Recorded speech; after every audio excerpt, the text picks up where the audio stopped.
Hello everybody, Molly Suter here. I am proud to present the first Molly Suter and the Other Girl Best of episode.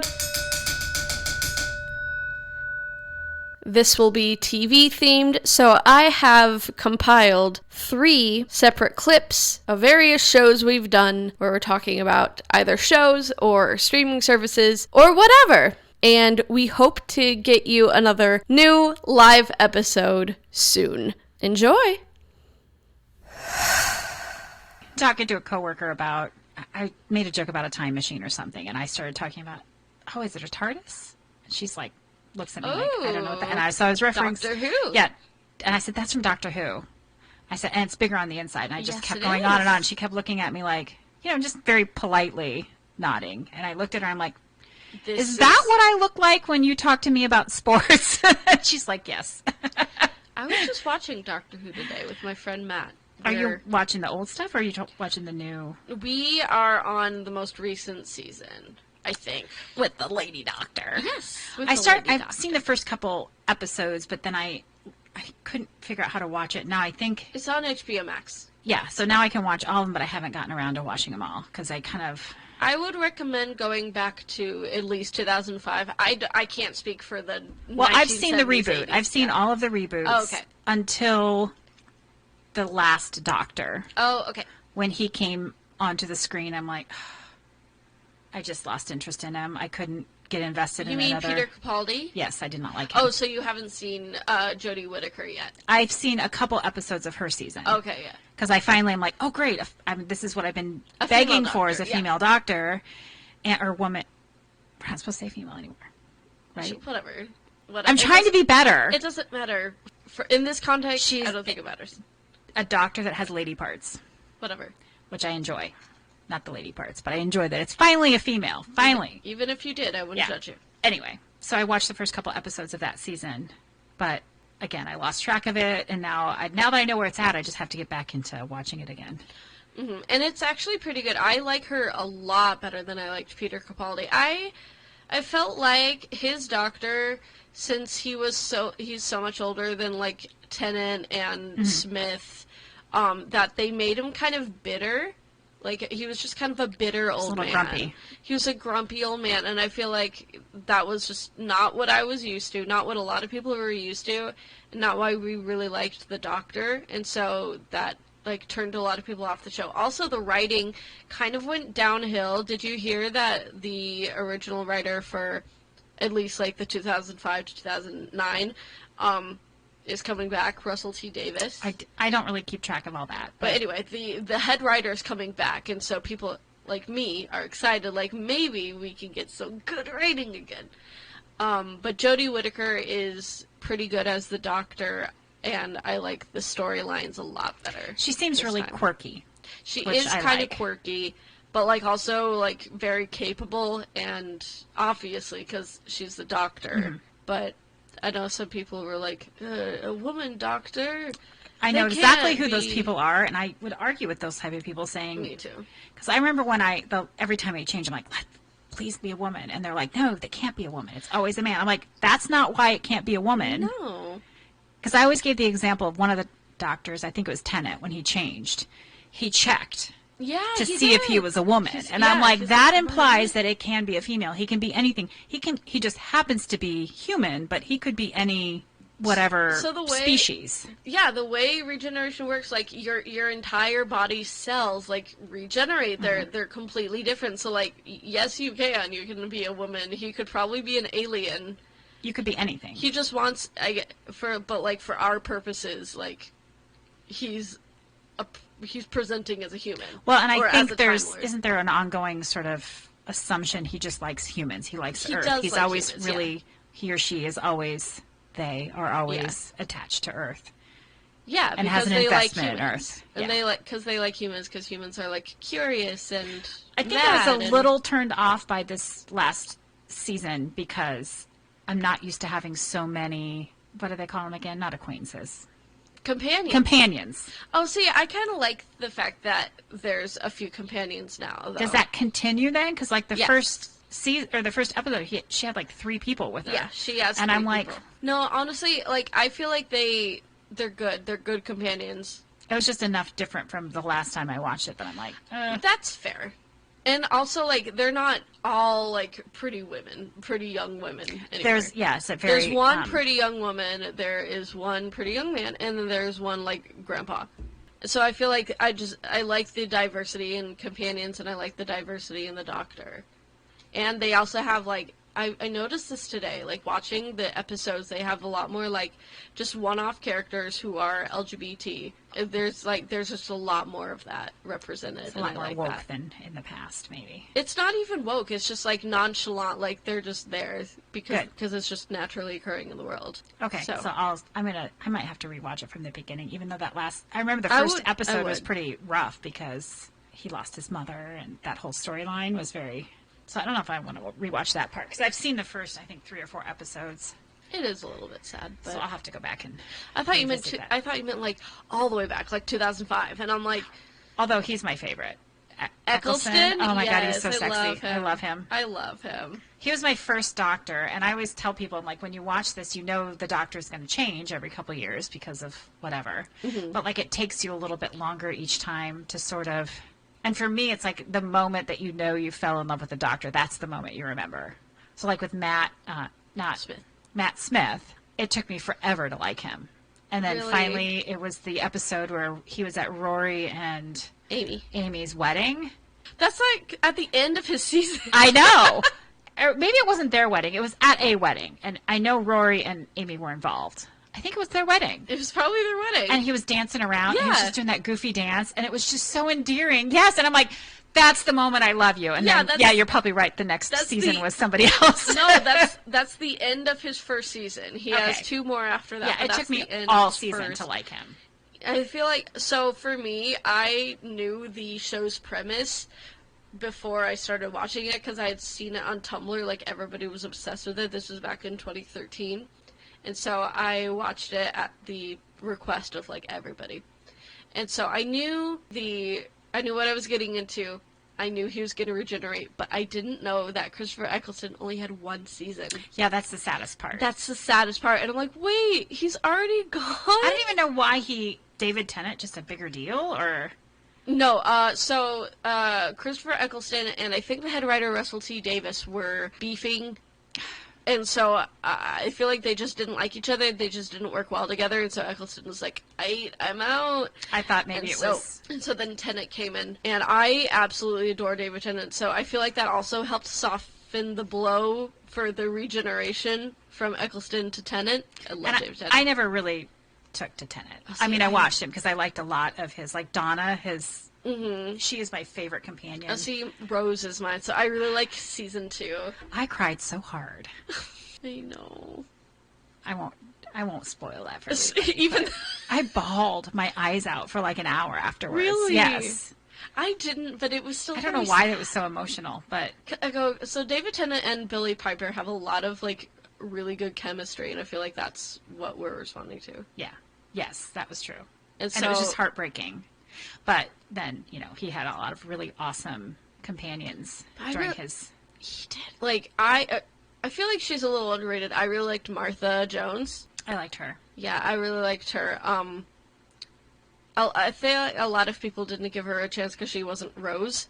Probably. And, yeah, a lot of people love Donna, too. And I like Donna. Well, and see, a lot of people don't like Donna. I didn't love Donna. Whenever I say Donna's my favorite, everyone's like, ugh, I don't like her. I like her because I am Donna. You are a little bit like Donna. I am a mess of a person, and I love the way she reacts to him. Like, oh my God, you're so skinny. Like, like that kind of reaction to people. Like and she just is completely oblivious to the world. And in her first episode where she thinks he's coming on to her, and she's like, excuse me. She's like, I don't want some skinny alien boy. I loved her. It's pretty thin.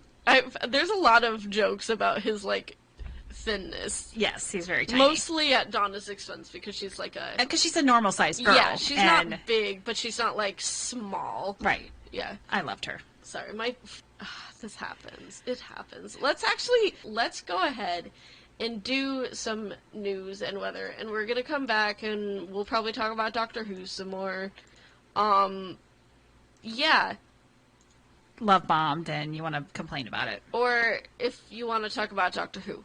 Or if you want to talk about whatever. 319-358-1630, but we're doing news right now.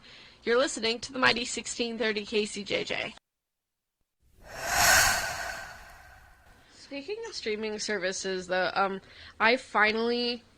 Netflix finally caught up to our account, and I can't stream it on my home TV anymore because my parents pay for it. I know, but can't you send a text and then they? Well, yeah, but it sends to my dad's email, and that would have to, like, yeah, there's an I'm traveling button, but since, like, it's my parents' account, like, it goes to my dad's email, and he's not, like, really responsive, and, like, the code is, like, time sensitive, and so, unless I was, like, next to him, or unless, like, he picked up when I called, like, immediately, like, I mean, that's not... I kind of rage quit them a couple months ago when this first came out. I know you did, yeah. And I'm glad I did, because I was paying $15 or $16 a month. Yeah. Because I was paying for the 4 screens, because that was more convenient for all of us. Mm-hmm. So when I quit it, I, like, just didn't, I thought, well, I'll come back to it at some point. Well, I don't remember what prompted me. There's something on there I wanted to watch. So I resubscribed, and I discovered that I can get it for like $5 or $6 a month. Yeah, with ads. I didn't even know that was an option, because I had just blindly renewed at that $15 or $16 rate for years. I've been overpaying. Honestly, just like with Spotify Premium, like, I used to think that, and then I got the free trial of Spotify Premium, and it was really nice without ads, and now I can't picture going back. I don't think I could. Yeah, but Netflix... I tolerate it on Roku because it's free. Yeah. But I don't think if I'm paying for a service, I think I would probably just shell out the extra dough. I don't even notice it, because, like, the ads, like, when I was watching Dr. Cha, it was, like, once an episode. It wasn't even as bad as, like, okay. I'm used to, like, I grew up on the half of the TV show was ads every time you watched it. I can't do that anymore. And they don't, it's not that bad. And the ads these days are like 30 seconds tops. They're not like minute and a half like they used to, like in the old days, Molly. I remember the old days. I'm not that young. I'm 30. So I had to put up with decades of it. You only had to put up with it for a decade. Yeah, or like, more like. So I'm glad, like, I'm 20 years. I put up with it for 20 years. I'm doing that. Like, I've decided that every couple of months I'm just going to go through all my services and, like, maybe cancel a bunch of them and see what because, like, a lot of times, there's been a couple times, I think Showtime, I don't remember what, I was trying to cancel it, and they're like, hey, we'll give you 3 months for $5. Hey. And I'm like, all right, I don't watch it anyway. I might as well pay an extra $5 not to watch it, just in case I want to see something. Yeah. But, like, there's been a couple services that I've, like, decided to go back to, and I ended up getting a deal that was a lot cheaper than what I was paying. So. I've been meaning to cancel Disney Plus because I have to do it on my parents' screen because it's linked to a now defunct email address, and so I can't, like, just anyway. I can't log into my Disney Plus account from my house anymore, which is annoying, but I keep meaning to cancel it because I don't watch it anyway. I don't think my parents watch it anyway, but I always forget. On a friend's account on that one, but kind of like me with your I'm going to be canceling Apple at some time. So have you watched everything that you want to watch? No, I've been really slacking on Ted Lasso. I haven't liked season 2 nearly as much as I liked season 1. It kind of ebbs and flows. Like, even the last season, there was, like, a couple episodes. I'm like, ugh. I heard everyone hated that, actually. the last third season, yeah. So I don't know if I'm going to finish Ted Lasso, to be honest. So, like, don't even, like, consider me. Just cancel it whenever you want. That's what I don't think services like Netflix understand. Had they not done this, they'd still be getting $15 or $16 a month from me. Right. Had they not even thought about this, because I had too many people connected to my Netflix that like watching it. Right. And, like, if I hand out my passwords to people, like, I have more loyalty to my friends than I do to Netflix, to a streaming service. Absolutely. So I would rather pay the money if I think someone else is watching it, even if I'm not watching it. Mm-hmm. Unless I'm, like, broke as a joke and I need to, like, really cut back. But, like, $5 a month is not that big of a deal. But, like, now I'm paying, like, $5 or $6 for Netflix. And I'm like, if the kids want to, it comes to my cell phone. So, like, if they want to log on, okay, I can respond pretty quickly unless it's, like, at the middle of the night. But We haven't run into that yet. But, like, I'm just like, just take my money and be quiet. Like, I think they lost a lot. I wonder if they lost any revenue from that. Yeah, I want to know how much, because obviously they wanted to increase revenue, and they thought that, like, if everyone had to pay for their own account, people would just, like, panic and, like, make a new account. But also, a lot of people think Netflix's quality has just gone downhill, and it's not worth $16 a month, or however much plans are. Like, if there's a show I really want to watch and I don't want to drive all the way back to mom and dad's house to watch it, then I'll probably shell out the $6 to watch when they come out. But other than that, like, I'm not going to go out and buy Netflix again. I mean, again, I've never done that. My parents have always provided Netflix, but I'm saying it's not worth it enough for me to pay for my own account. Well, and that's what I didn't understand with what their thought process was, because they were already charging us extra to have multiple screens, which I thought that was the point. And I kept Netflix for a long time, because even though I was paying way too much for it, because there was, my kids were on it and they watched it. Mm-hmm. And I was paying extra. Like, I would have paid the lesser amount if it was just me, but I was paying extra so that other people could share. Mm-hmm. So because that I understand. Yeah, I mean, a good friend. I don't know, just so annoying. There's a million other. I mean, if they were this streaming service that they were a long time ago that had lots of original programs, they were the only ones doing it for the longest time. But there's a million streaming services now. Yeah, they're not the only game in town. And Netflix isn't as good as it once was, and so it doesn't really have any basis to do this. All it's doing is making your users mad and leaving. I'm telling you, I was an avid user from 2009. I had it. Yeah, I remember. I think we've had it since 2009 too, but I remember like getting the DVDs. Yeah, we used to get DVDs, but I remember when streaming it instantly wasn't like as big of a thing as it is now. Like in 2011, I would watch The Vampire Diaries on it. That was one of the only shows that was on like actual streaming that I wanted to watch, and now there's like an infinite supply. And this was before Netflix originals. Like, I remember when Netflix originals started with, like, Orange is the New Black. Like, that was huge. I'm like, wow. It's producing its own content. I know. They were, like, cutting edge for many years. It was cutting edge, and it was a good show, and it, like, kind of pushed boundaries of, like, subject matter. But now they've gotten too big for their britches. They've gone all Jonah Hill and thought that they were better than everyone else and could tell everybody what else to do.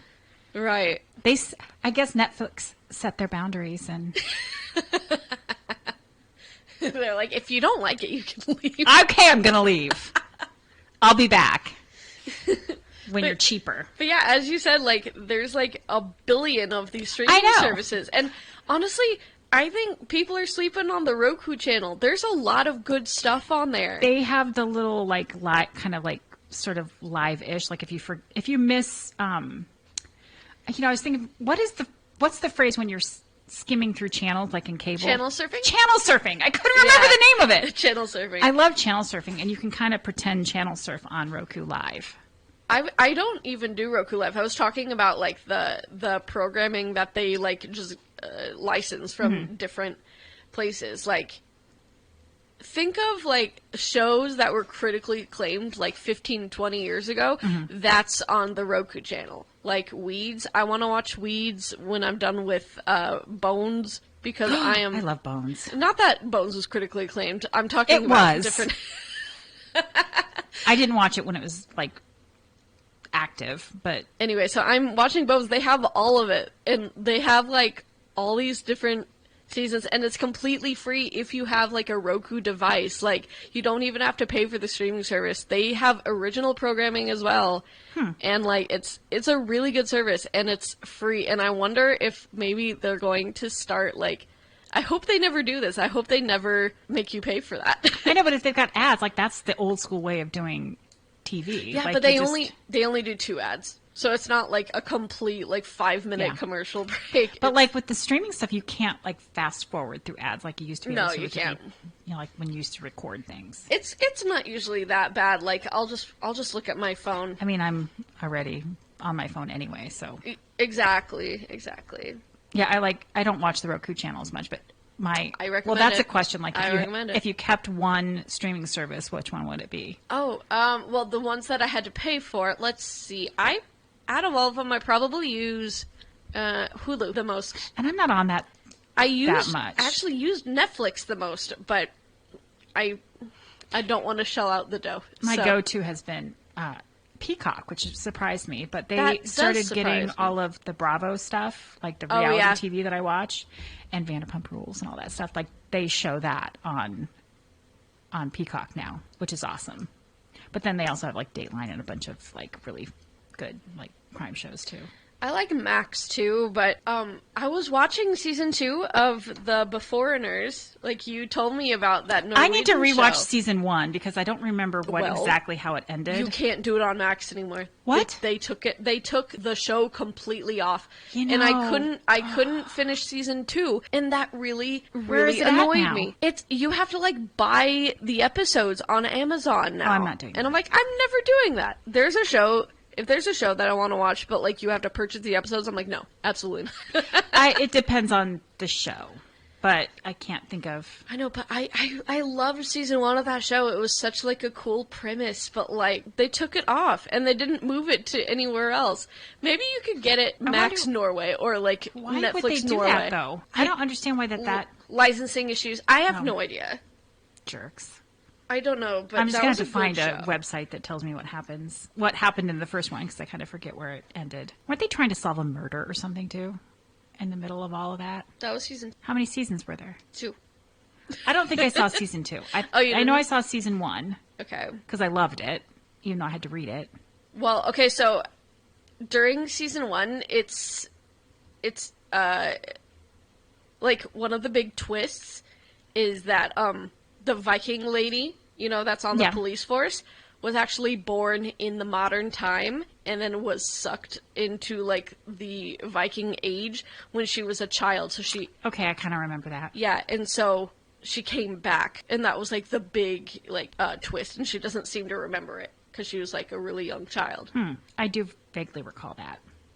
Yeah, and I'm like, whoa, I'm shook. Do they find out why in the second season? Just tell me what happens. You didn't know? I didn't finish it. We need to find a spoiler I couldn't finish it. website and find out. Like, I'd rather. But from what I remember from season 2, like, Jack the Ripper comes back through the portal. And so they have to, like, solve the Jack the Ripper, like, murders from back when, in the 1800s when he was active, and then now, when he's still, like, killing sex workers. He's probably the Zodiac. But, like, that was interesting. I wanted to watch that. And then they took it off. It was such a great, like, story setup. The premise was like amazing.